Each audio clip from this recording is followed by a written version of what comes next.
फक्त बहुजन आवाज।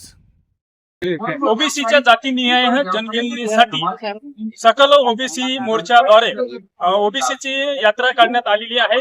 मंडल आयोगाच्या सर्व शिफारशी लागू करण्यात यावा आणि ओबीसीचा सकल ओबीसींना आरक्षण मिळावं यासाठी ही संपूर्ण यात्रा काढण्यात आलेली आहे आणि ही संपूर्ण यात्रा दारवा शहरामध्ये आलेली आहे।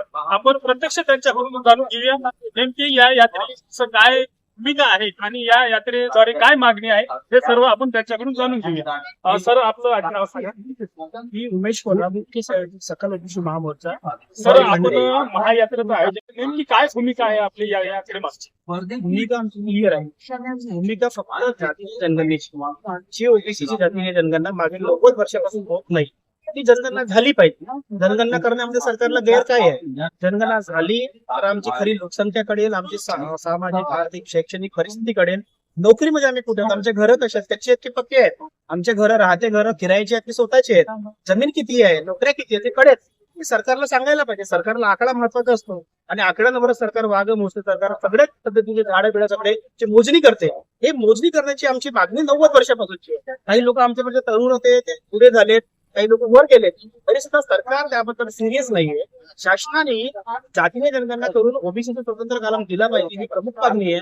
ती मागणी यासाठी जाऊन धरली आम्ही, कारण महाराष्ट्रात, फक्त महाराष्ट्रामध्ये 95,000 कपात ओबीसीला सहन करावे लागत आहे आणि जे काही मोठे मोठे आता प्रोजेक्ट सुरू आहेत त्या पूर्ण ओबीसीला टाकलेला गेला, ओबीसीचा पैसा टाकला गेलेला आहे। जी जनगणनेचा पहिला टप्पा झाला, पहिल्या टप्प्यामध्ये घरगणना झाली, त्या घरगणनेमधून ओबीसींना गायब करण्याचा प्रयत्न केला, गायब करून टाकलं, ओबीसीला सगळं कॅटेगरी टाकलं डायरेक्ट। इथे जेव्हा कॅटेगरी आहे, कॅटेगरीच्या माध्यमातून रिझर्वेशन भरला जातो, अशा वेळी ओबीसींच्या घर मोजले गेले पाहिजे, स्वतंत्र मोजले गेले पाहिजे, त्याची स्थिती कळली पाहिजे। हे सरकारने केलं नाही। सरकार वेळोवेळी म्हणते आम्ही जनगणना करू, जातीने करू, परंतु आमचा सरकारवर विश्वास नाही। तर आमची मागणी जनगणनेच्या माध्यमातून, या यात्रेच्या माध्यमातून आहे।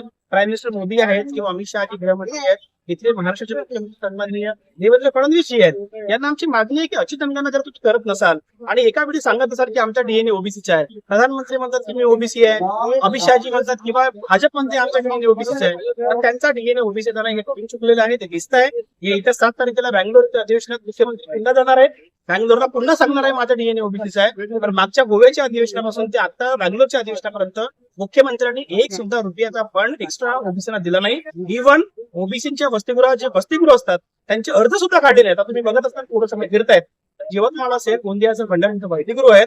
माननीय मुख्यमंत्र्यांना आमची विनंती आहे की तुम्ही वसतिगृह सुरू केले, किरायाच्या रूम मध्ये सुरू केले, पैसा आम्ही देतो सरकारला, तुमची सरकार आम्ही चालवतो ओबीसी म्हणून, आमच्या पोरांचे किरायाचे वसतिगृह ते तरी वेळेवर सुरू करा। आम्हाला काय करायचं ते आम्ही समोर करूच, पण ही जर का जनगणना ओबीसीची जनगणना सरकार करत नसेल तर 9 ऑगस्ट नंतर महाआंदोलन छेडण्यात येईल। 9 ऑगस्टला ही यात्रा चंद्रपूरला जात आहे, यात्रा भंडाऱ्यावरून निघाली आहे। 7-8 दिवस ही यात्रा चालणार आहे आणि 9 तारखेला ही यात्रा एकूण किती दिवसाची ही यात्रा राहणार? 7 दिवसाची यात्रा आहे। याचा समारोप कुठे राहणार आहे? समारोप चंद्रपूरला राहील। ही यात्रा भंडाऱ्यावरून सुरू झालेली आहे। भंडाऱ्यामध्ये मोठा आंदोलन सुरू आहे, 85 दिवसापासून आंदोलन भंडाऱ्यात सुरू आहे। 300 गावांनी जनगणनेवरच बहिष्कार टाकला होता, कलेक्टर तहसीलदार एसडीओला हात शिरू दिलं नाही। अशाच प्रकारचे आंदोलन समोर सरकारने दक्षता घेतली पाहिजे आणि सरकारने हे सूझबूझ दाखवून ओबीसीचा खरा न्याय ओबीसीला दिला पाहिजे। जातीय जनगणना खरी मागणी आमची आहे, ती लावून धरणार आम्ही आणि जोपर्यंत आमचा कॉलम येत नाही तोपर्यंत लढाई अशी सुरू ठेवू। ही जी मंडल यात्रा, ही अंतिम यात्रा आमची राहावी, अंतिम मंडल यात्रा राहावी, अशाच प्रकारची अंतिम लढाईचा मेसेज देऊन लोकांना जातोय, करो किंवा मरो या घोषणेच्या सह आम्ही समोर निघालो। ओबीसीची जातीनिहाय जनगणना व्हावी यासाठी ही यात्रा काढण्यात आलेली आहे आणि ही यात्रा ही अंतिम यात्रा असणार आहे। करो किंवा मरो अशा प्रकारची भूमिका घेऊनच आम्ही निघालेलो आहोत आणि ही यात्रा संपूर्ण यात्रा चंद्रपूर येथे जाणार आणि त्याचे समारोप होणार आहे, अशा प्रकारची भूमिका यांनी सांगितलेली आहे। आज दारवा शहरामध्ये ही यात्रा आलेली आहे आणि दारवा शहरामध्ये काँग्रेस भवन येथे यांचं सहर्ष स्वागत झालेलं आहे। आपल्यासोबत बोलण्यासाठी येथे माझे जिल्हा परिषद अध्यक्ष राहुल भाऊ ठाकरे उपस्थित आहेत। भाऊ, काय सांगाल, आज ओबीसीची महायात्रा येथे आलेली आहे, आपण काय भूमिका आहे? नक्कीच ओबीसी महामोर्चाचं मंडल यात्रा आज दारवा तालुक्या इथे आगमन झालेलं आहे आणि नक्कीच जे उमेश भाऊने आता आपल्याला विषय सांगितले अतिशय महत्वाचे विषय। सर्वात पहिला तर प्रमुख विषय हा जनगणनेचे आपले SIR चालू आहे, त्यामध्ये ओबीसीचे कुठेतरी जनगणना व्हायला पाहिजे. कारण खऱ्या अर्थाने जर ते कळलंच नाही आपण किती आहे तर मागणार किती आपण. त्याच्यामुळे सगळ्यात प्रमुख मुद्दा हाच आहे. भरपूर बाकीच्या मागण्या आहे, पण प्रमुख मुद्दा हा जरी आपला झाला तर समोर नक्कीच आपल्याला भविष्य चांगलं राहील ओबीसीला, यात काही शंका नाही.